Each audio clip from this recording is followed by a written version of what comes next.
Bom, pessoal, eu vou falar hoje aqui de uma técnica que a gente acabou desenvolvendo na Marra aqui.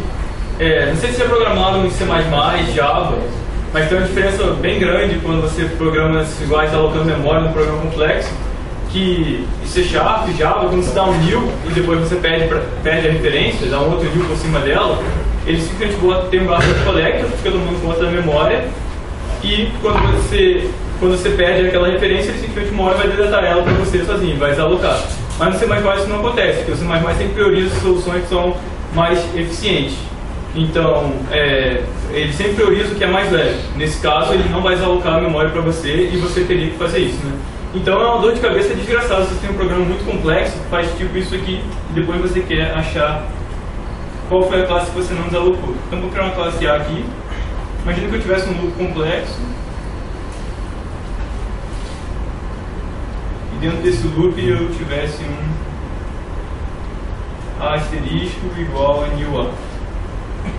Cada loop eu estou alocando um A e estou perdendo ele, né? Como é que eu descubro qual é a classe que está, onde que está vazando, né? A gente criou um método, pelo menos a gente consegue descobrir qual é o tipo de classe. Normalmente vai ter uma B, uma C e tudo mais, né? E como é que você pode rastrear isso? A gente poderia colocar coisas nos construtores das classes e nos descritores. Só que isso daria um overhead muito grande no código, né? Você teria que colocar uma coisa em cada construtor lá e ia poluir o código. A classe tem mais de um construtor, se eu botasse em um, falhasse em outro, ia construir por um caminho, você não ia saber o outro, tudo mais, né? Então, eu vou mostrar uma forma que a gente viu de, na verdade, rastrear todos os news e todos os deletes, e não os construtores e os destrutores. Então, da classe A, quando eu quiser rastrear o new dela, eu posso sobrescrever ele. E seria uma coisa assim: static new, ele é um operador dessa forma aqui, que, deixa eu ver o que ele pode ir rapidinho. Ele retorna um ponteiro void, que é para um ponteiro para memória alocada, e recebe como argumento um size t, que é o tamanho da classe que ele quer alocar.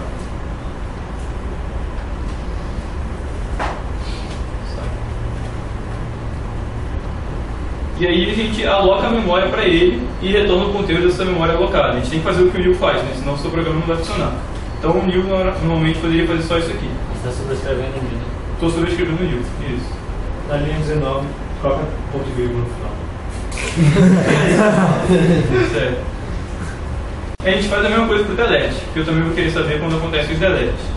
Por enquanto, eu só estou fazendo o que eles fariam normalmente. Aqui, direitinho. Delete e recebe o conteúdo. Eu estou subscrevendo o new e o delete só da classe A. Detalhe, você pode subscrever todos os new e deletes, mas o método que a gente encontrou era assim. Beleza, isso aqui teoricamente só sobrescreveria o new e o delete.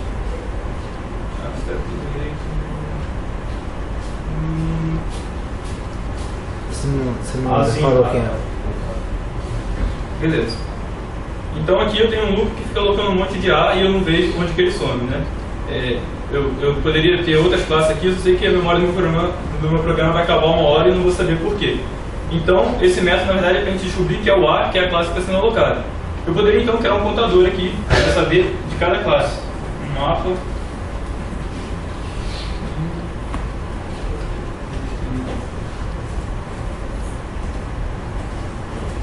Um mapa de string para int, que eu estou contando agora quantas classes, quanto de cada classe tem alocado.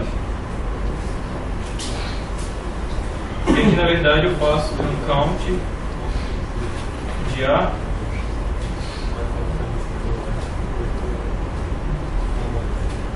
mais. E aqui eu faria um count de A menos. Então eu estou contando quantos A's eu tenho alocado.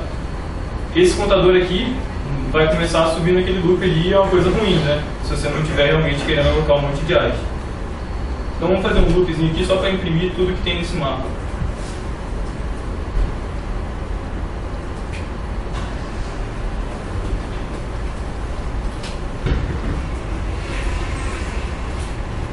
Então eu só estou iterando em todas as coisas que tem no mapa e mostrando elas.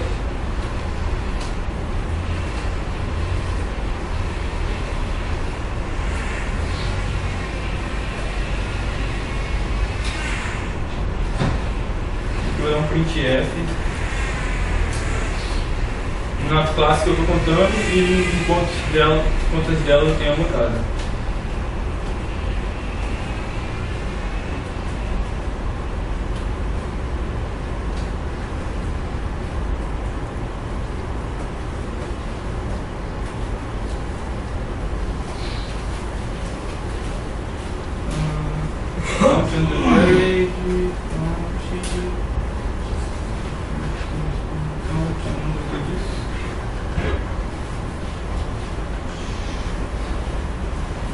Bom, por algum motivo ele não achou esse count aqui.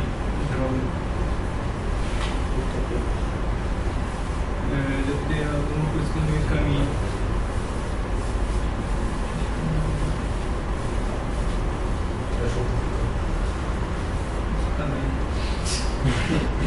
Bom, mas eu vou continuar explicando a ideia aqui, porque senão agora eu vou perder. Mas a ideia é que aqui ele ia começar a mostrar o contador do A subindo, né? E esse contador aqui é um contador global. A ideia seria, no lugar desse count aqui, usar um singleton, uma classe que faz isso. Mas a ideia mais legal aqui não é você escrever esse new e esse delete em cada classe. É você criar uma macro que já faz isso para você. É uma macro que cria tudo isso e bota a string A na chamada do seu singleton. E essa macro seria mais ou menos assim. Essa macro aqui. Então eu vou explicar ela para vocês.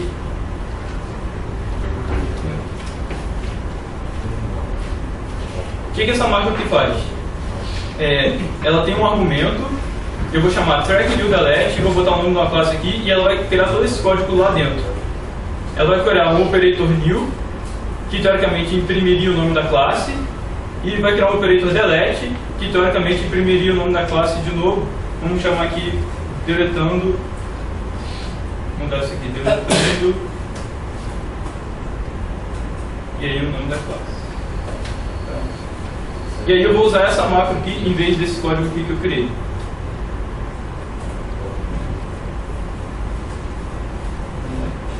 Aqui eu boto o nome da classe. Quando eu tenho um argumento aqui numa macro e tenho um argumento com isso aqui antes, eu estou na verdade transformando ele numa string. Então eu estou colocando aqui um A e ele vai virar uma string quando compilar. Isso aqui, ele não gostou do mapa que eu criei lá em cima, não sei porquê. Não estava achando ele, alguma coisa.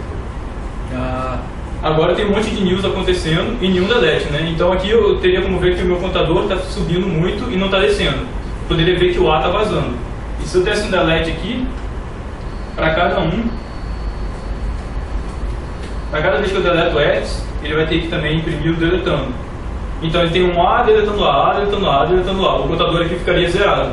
O que acontece então? Você tem um programa, você tem várias classes diferentes, e nesse contador você daria mais em cada classe. Eu tentei fazer o computador aqui, mas não sei onde foi que eu pendei. Mas ele ficaria incrementando cada classe. E aí quando tem uma classe que você não está sabendo o que é, no fim do programa você para e manda imprimir o mapa todo do jeito que eu mostrei aqui, que ele iria te dizer qual é a classe que está vazando pelo menos. Porque é um problema muito difícil você descobrir onde está vazando a memória. Não dá erro nenhum, não dá nada. O programa simplesmente funciona, mas a memória acaba. Então essa foi uma das formas que a gente descobriu de achar. Fora isso, se tem lá uma classe, você não sabe onde ela fica. Você sabe qual é a classe, como é que a gente faz? Aí é a brutalidade mesmo, vai destruindo o programa, vai tirando as coisas e vai vendo quando é que aparece o memory leak. A gente não viu nada melhor que isso. Existem soluções para esse tipo de problema, que é usar um garbage collector, mas isso implica em ter que usar muito mais bibliotecas e o overhead do código e tudo mais. A gente preferiu por não usar, justamente porque seria difícil e que teria outros problemas. Os contextos em redondos e tudo mais, tudo diferença. Mas essa solução aqui foi o bastante para a gente pelo menos conseguir debugar os memory leaks e achar quais são as classes que estão vazando.